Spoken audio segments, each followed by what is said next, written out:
Assalamualaikum warahmatullahi wabarakatuh.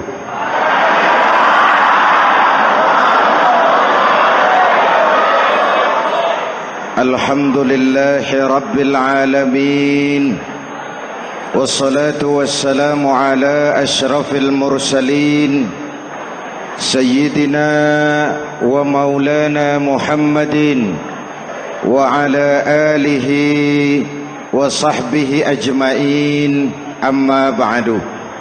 Para ulama yang saya muliakan, hadirin hadirat ma'asyiral muslimin yang saya cintai, banyak kita alami perubahan-perubahan yang terjadi,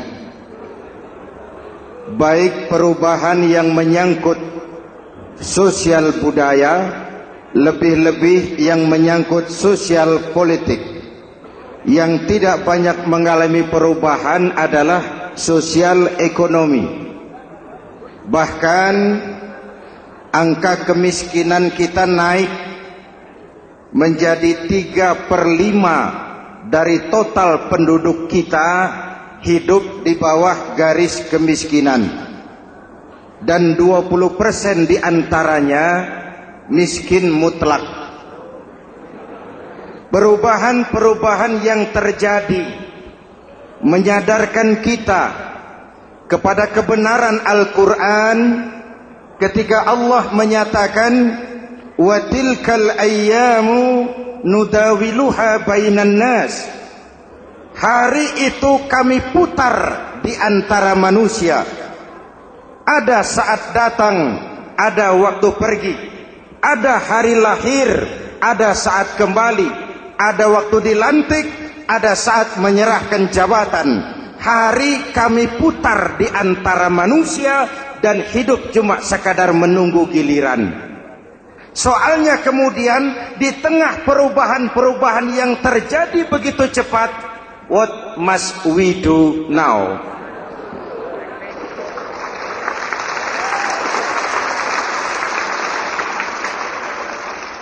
Saya juga nggak ngerti itu. Yang penting kan penampilan. Saudara-saudara kaum muslimin di seluruh tanah air, jadi pemimpin adalah pelayan bagi orang yang dipimpinnya.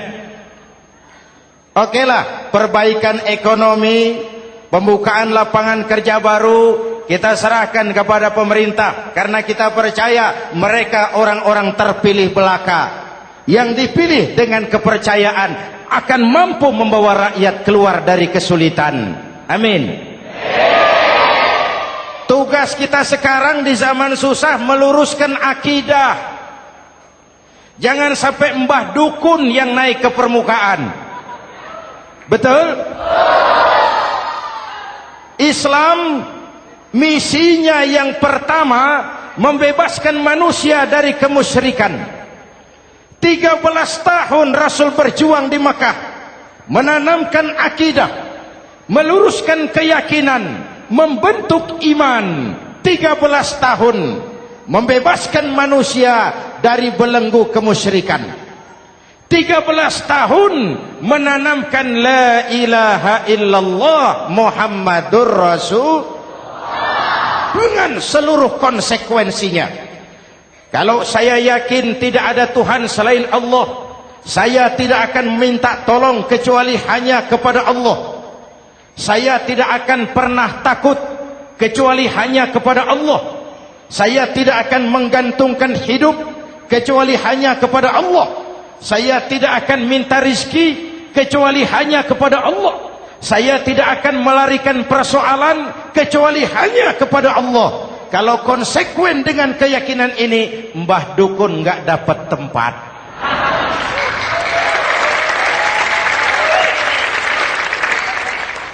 Akur? Ayo lihat secara sederhana. Saya sandaran di tiang, tiangnya ambruk, sayanya jatuh. Saya sandaran di tembok, temboknya runtuh, saya juga runtuh.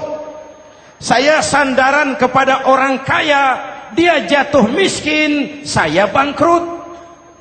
Saya sandaran kepada jenderal, dia pensiun, saya selesai. Tapi kalau saya sandaran hanya kepada Allah, Allah tidak akan pernah miskin, Allah tidak akan pernah lumpuh, Allah tidak akan pernah terpuruk, dan Allah tidak akan pernah berkurang kekuasaannya.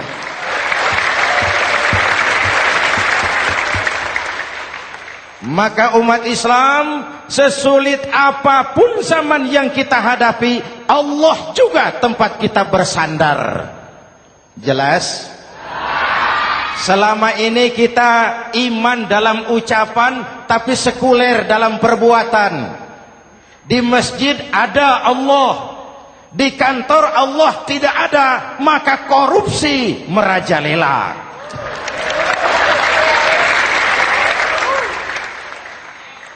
Di masjid ada Allah, di pasar Allah tidak ada, maka timbangan tetap curang.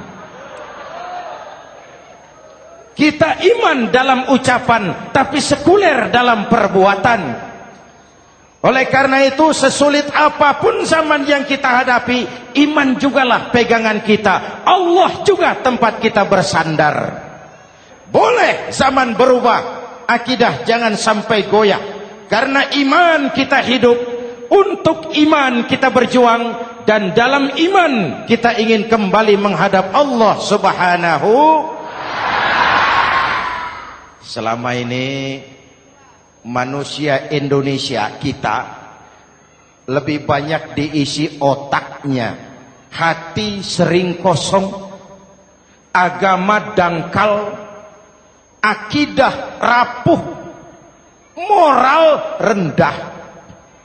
Memang kemudian muncul banyak orang-orang pintar, cuma sayang tidak benar. Indonesia kita bangkrut, Indonesia kita terpuruk, Indonesia kita sakit parah kalau diurus orang yang cuma pintar tapi tidak benar. Kita perlu orang-orang pintar, tapi kita lebih perlu orang benar. Jelas?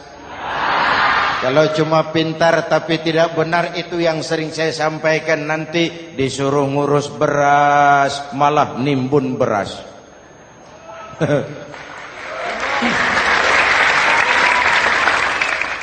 Disuruh ngurus laut malah jadi bajak laut. Disuruh ngurus hutan rame-rame jadi orang hutan. Jutaan hektar hutan Indonesia kita ini merupakan kekayaan sumber daya alam kita yang harus digunakan bagi sebesar-besar kemaslahatan rakyat. Yang disuruh ngurus hukum malah bikin hukum seperti pisau, tajam ke bawah, tumpul ke atas. Jangan heran lalu di masyarakat muncul street justice, pengadilan jalanan, sebagai refleksi dari ketidakpuasan melihat sikap hukum yang sangat berpihak. Kalau yang kecil salah, hukum cepat-cepat ditegakkan.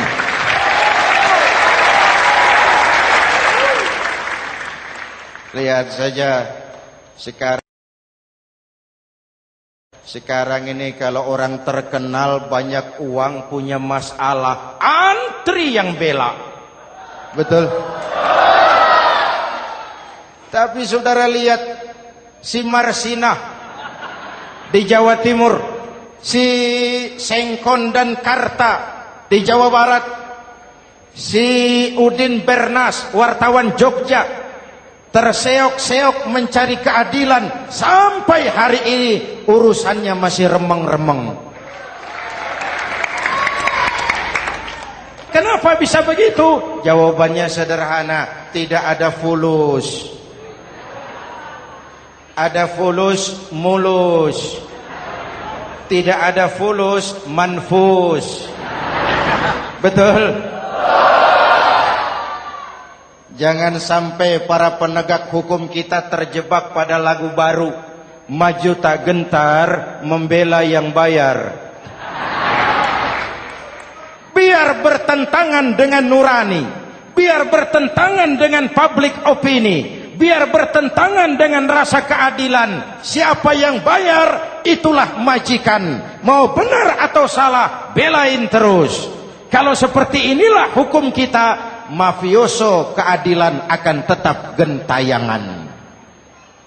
Hadirin yang saya hormati, 13 tahun beliau berjuang di Mekah, meluruskan keyakinan, memantapkan akidah, meneguhkan iman. Dari situ segalanya dimulai, dan ke situ segalanya akan menuju. Intan paling mahal, mutiara paling berharga, tidak lain adalah nilai-nilai keimanan. Kalau itu sudah tergadai, apalagi yang bisa kita banggakan dalam kehidupan ini? Kita merasa harta kita berharga, belum ada artinya ketimbang iman. Kedudukan kita punya nilai pun belum ada artinya ketimbang dengan nilai-nilai keimanan. Itu intan paling mahal, itu mutiara paling berharga. Harta baru ada manfaatnya kalau dilandasi dengan iman. Jabatan dan kedudukan baru terasa gunanya kalau dilandasi dengan keimanan. Kalau jabatan lepas dari iman, yang akan lahir Fir'aun baru. Jelas?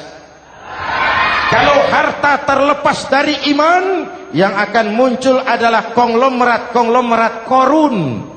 Kalau ilmu pengetahuan terlepas dari nilai dasar keimanan, maka yang akan muncul adalah ilmuwan pelacur yang menyalahkan yang benar, membenarkan yang salah untuk kepentingan pribadi. Dan kondisi seperti itu tidak akan membuat kita makin sehat. Oleh karena itu, pada kesempatan ini, pesan pertama saya, menghadapi zaman susah, tetap jaga akidah, tetap pelihara keyakinan. Kesulitan bukan untuk ditakuti, untuk diatasi. Hidup adalah kerja keras, bukan keajaiban. Perubahan tidak akan datang hanya dengan simsalabim abragadabra. Perubahan tidak akan muncul hanya dengan berandai-andai. Perubahan tidak akan turun dari langit seperti turunnya embun di waktu malam. Perubahan adalah kerja keras, sehingga Al-Quran membimbing kita, innallaha la yughayyiru ma biqaumin hatta yughayyiru ma bi anfusihim.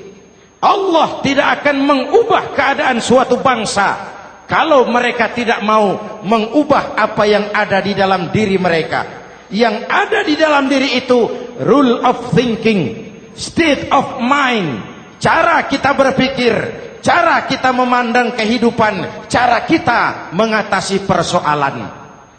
Hadirin yang saya hormati, inilah iman. Berangkat dari ini kita menyadari, ini ujian buat kita rakyat. Dan kita rakyat Indonesia ini kalau sama susah sih sudah kenyang. Ya Pak? Ya Pak? Kita ini sebagai bangsa mengalami apa yang disebut oleh Bung Karno up and down. Naik, turun, timbul, tenggelam, pasang, surut. 350 tahun dijajah oleh Belanda, kita susah. Berangkat Belanda masuk Jepang, susah lagi. Pergi Jepang, datang nikah, susah lagi. Lalu kita merdeka, dirongrong oleh berbagai pemberontakan, susah lagi. Makan bulgur, antri minyak. Lalu PKI berontak, susah lagi. Muncul orde baru, lama-lama susah lagi. Orde baru selesai, naik reformasi, mulai repot nasi, susah lagi.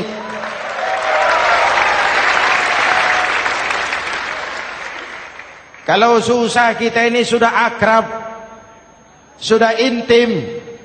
Mestinya kalau sudah susah seperti itu, jangan salah sikap menyikapi kesusahan.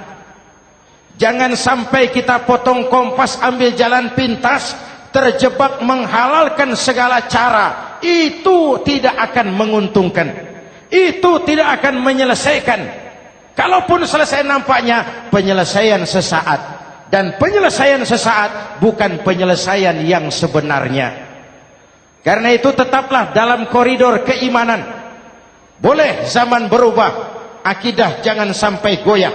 Silahkan masa berganti, tapi keyakinan jangan mati. Sekali la ilaha illallah, sampai tetes darah paling penghabisan, tetap la ilaha illallah. Sanggup? 3 orang. Sanggup? 21. Sanggup? Kalau sanggup kita harus konsekuen. Saudara-saudara di seluruh tanah air, misi yang kedua dari Islam setelah membebaskan manusia dari kemusyrikan, membebaskan manusia dari ras diskriminasi, mengikat manusia dengan tali akidah. Sebelum Islam datang, manusia dibedakan oleh warna kulit, manusia dibedakan oleh faktor keturunan, manusia dibedakan oleh faktor harta dan benda. Adalah Rasul yang mengajarkan, innallaha la yanzuru ila suwarikum wala ila amwalikum walakin yanzuru ila qulubikum wa a'malikum. Allah tidak melihat potonganmu, Allah tidak melihat hartamu. Yang Allah lihat itu adalah hatimu dan amal perbuatanmu. Jauh sebelum Amerika teriak-teriak membanggakan apa yang mereka sebut sebagai Declaration of Independence, Nabi sudah mengajarkan kepada kita semua, annas kulluhum li Adam wa Adam min turab la fadla li arabiyyin ala ujamiyyin illa bittaqwa. Seluruh manusia berasal dari Adam.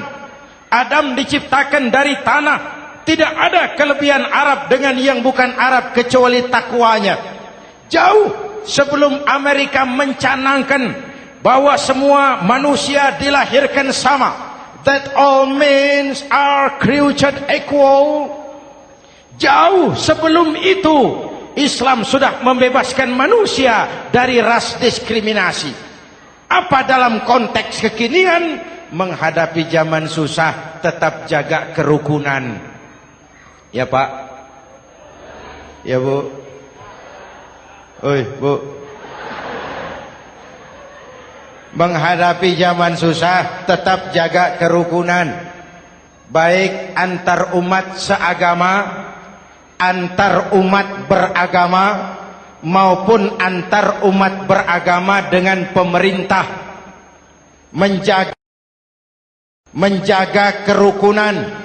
Jangan saling sikat sikut di antara kita. Sebab kalau sudah rukun, saya ajak berhitung. 1 ditambah 1 sama dengan, itu matematika namanya. Hasilnya pasti. Tapi angka sosial hasilnya aneh.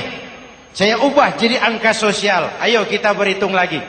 1 orang takut ditambah 1 orang takut sama dengan 2 orang setengah berani.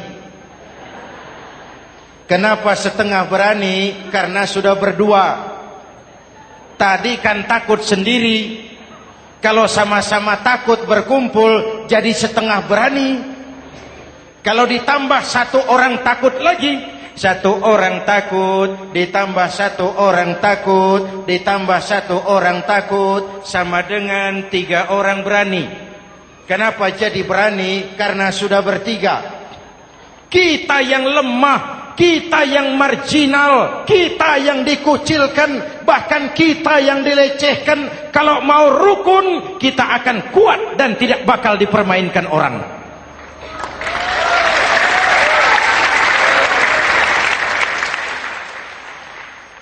Tapi kalau rukunnya yang satu mau menikam yang lain, saya ajak berhitung lagi.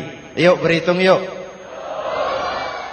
1 ekor ayam ditambah 1 ekor musang sama dengan 1 ekor musang. Kemana ayamnya? Dimakan musang. Betul nggak nih hitungan? Ayo kita hitung lagi. 1 ekor ayam ditambah 1 ekor musang sama dengan 1 ekor musang. Kemana ayamnya? Dimakan musang. Jadi kalau kita suka kumpul dengan orang yang mau makan kita, selesailah kita.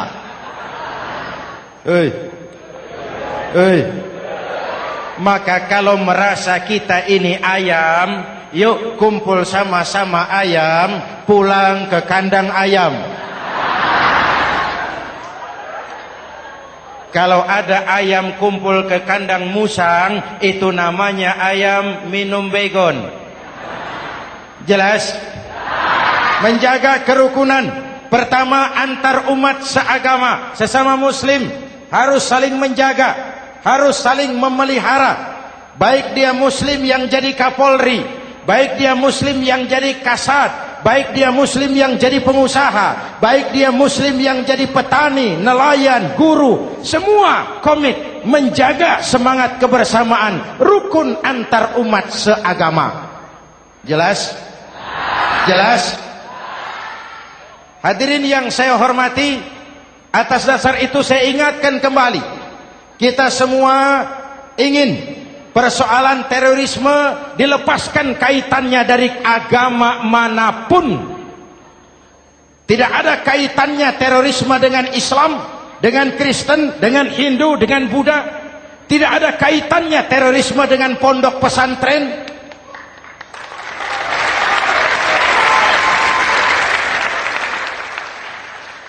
Jangan sampai pesantren jadi kambing hitam.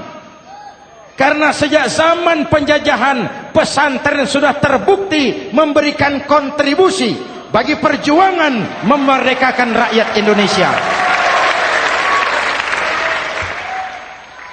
Rukun antar umat seagama. Yang kedua, rukun antar umat beragama. Islam ini rahmatan lil. Jangankan manusia walaupun berbeda agama, binatang saja dihormati.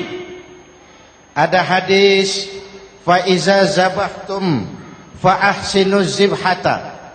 Kalau kamu menyembelih hewan, sembelihlah dengan cara yang terbaik. Jangan menyembelih ayam dengan pisau tumpul. Itu namanya tidak berperi kebinatangan. Yang kecil lagi, saudara buka babul istinja, makruh buang air kecil di tanah yang berlubang. Sebab apa? Pertama, menjaga kesehatan. Siapa tahu di lubang yang saudara buang air kecil itu ada gas beracun. Kalau tidak, melindungi binatang yang ada di dalam lubang. Siapa tahu di lubang yang saudara buang air kecil itu ada semut sedang rapat membahas terorisme. Apa dosanya lalu mati dikencingi? Ini namanya rahmatan lis semut. Binatang saja dilindungi. Maka perbedaan agama tidak harus menyebabkan kita bertolak belakang. Perbedaan agama bukan alasan untuk saling bermusuhan. Apalagi kita sudah menyadari tentang kemajemukan kita, tentang kebinekaan kita, tentang keragaman kita. Rukun antar umat beragama. Saling menghormati, saling menghargai, tapi tetap dalam batas lakum dinukum. Lalu rukun antar umat beragama dengan pemerintah. Hadirin yang saya hormati, yang benar kita dukung, yang salah kita perbaiki dan kita tegur menurut cara-cara yang diajarkan oleh agama kita. Dan sholat berjamaah, pendidikan bernegara yang paling bagus. Tadi kita sholat ada imam, ada makmum, betul?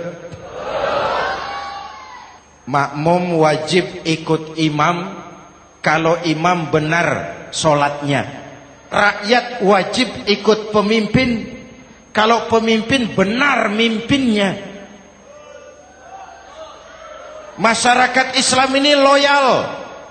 Masyarakat Islam ini bukan pemberontak. Masyarakat Islam ini taat dan setia. Kapan? Kalau imamnya benar. Imam takbir, makmum. Imam ruku, makmum. Imam i'tidal, makmum. I'tidal. Imam sujud, makmum. Tapi kalau imam keliru, mestinya imam ruku malah sujud. Salah imam ini. Tegur. Siapa yang wajib negur? Makmum yang saf terdepan. Anggota DPR.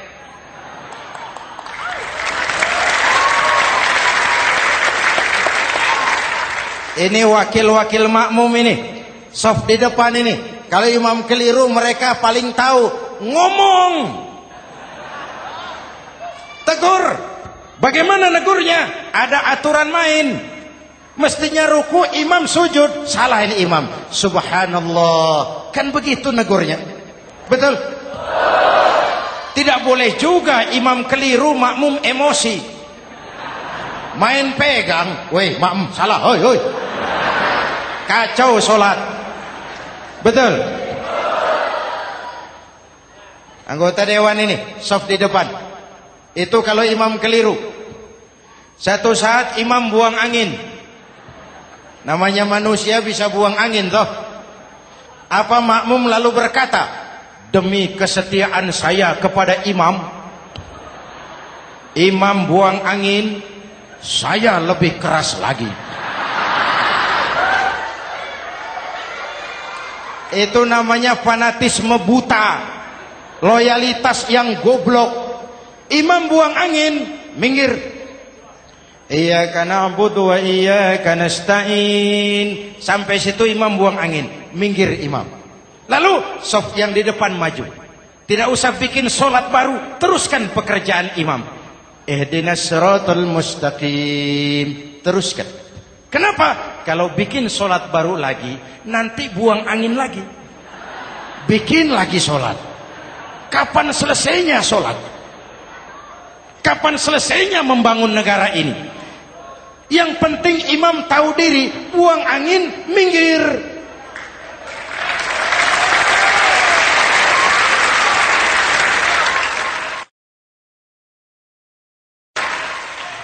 Ini kacaunya sholat berjamaah kita sekarang. Kacaunya negeri kita sekarang. Banyak imam sudah buang angin, gengsi. Diam aja merasa nggak punya salah. Dikasih tahu sama makmum, imam tadi buang angin ya, malah jawab sedikit. Apa kalau sedikit lalu tidak batal sholat itu? Mekanisme kehidupan sosial yang diatur lewat tuntunan sholat berjamaah. Sehingga Nabi berpesan, kun imaman muta'an au ma'muman muti'an fala takun thalisan jazu'a. Kalau jadi pemimpin, jadilah pemimpin yang ditaati. Kalau jadi makmum, jadilah makmum yang mentaati. Jangan jadi golongan ketiga pemecah belah. Di depan tidak jalan, di belakang takut, ditaruh yang di tengah, di depan didorong, yang belakang ditendang. Ini namanya biang kerok. Saudara-saudara, dari uraian singkat ini saya ambil beberapa catatan pokok. Pertama, kalau ada intan paling mahal, kalau ada mutiara paling berharga dalam hidup kita, itu tidak lain adalah karena keyakinan. Hidup jadi indah, hidup jadi berharga, hidup jadi berarti kalau didasari atas sebuah keyakinan. Dan keyakinan itu tidak lain adalah nilai iman kita, akidah kita kepada Allah Subhanahu wa ta'ala. Yang kedua, tetap menjaga kerukunan. Sesulit apapun zaman yang kita hadapi, kita tetap harus menjaga semangat kebersamaan. Kita harus tetap menjadi lem perekat yang menjaga keutuhan, baik sebagai bangsa maupun sebagai umat. Perbedaan adalah wajar, harus dihormati sebagai ciri kehidupan berdemokrasi. Tapi jangan perbedaan menjadi sebab kita bermusuhan, dan jangan perbedaan menyebabkan kita saling berpecah belah. Hormati perbedaan, jangan perbedaan dipandang sebagai permusuhan. Dengan akidah yang kuat dan kebersamaan yang kokoh, ayo kita hadapi kesulitan, kita atasi kesulitan, dan dengan kerja keras untuk menyongsong hari esok yang lebih pasti. Mari kita Fatihah, semoga Allah memelihara kita bangsa Indonesia. Ala hadhihi niyyah wa ila hadratin Nabi. Al-Fatihah.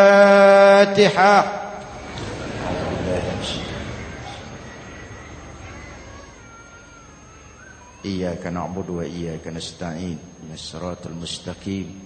Siratal ladzina an'amta 'alaihim.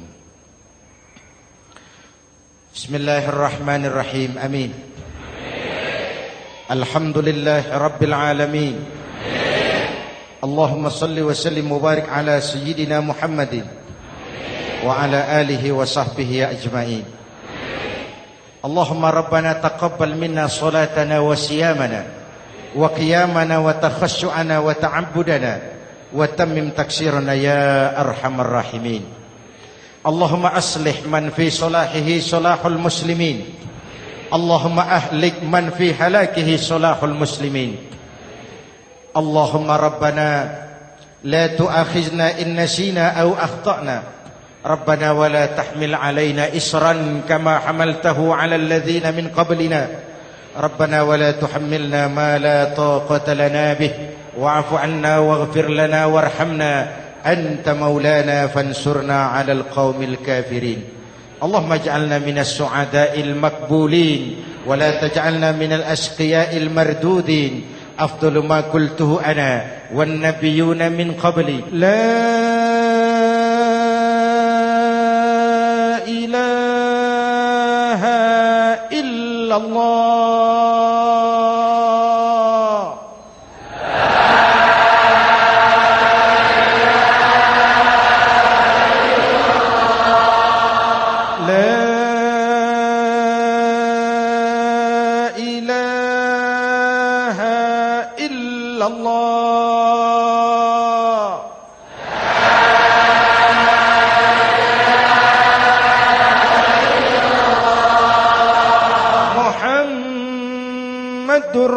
Rasulullah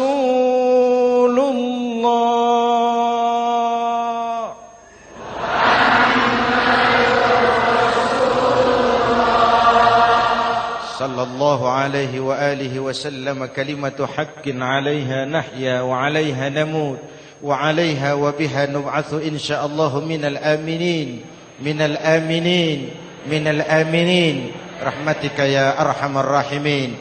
Sallallahu ala sayyidina Muhammad wa ala alihi wa sahbihi ajma'in. Ana rabbika rabbil izzati amma yasifun. Salamun alal mursalin. Walhamdulillahi rabbil alamin. Jumpa lagi di lain kesempatan insyaallah. Wassalamualaikum warahmatullahi wabarakatuh.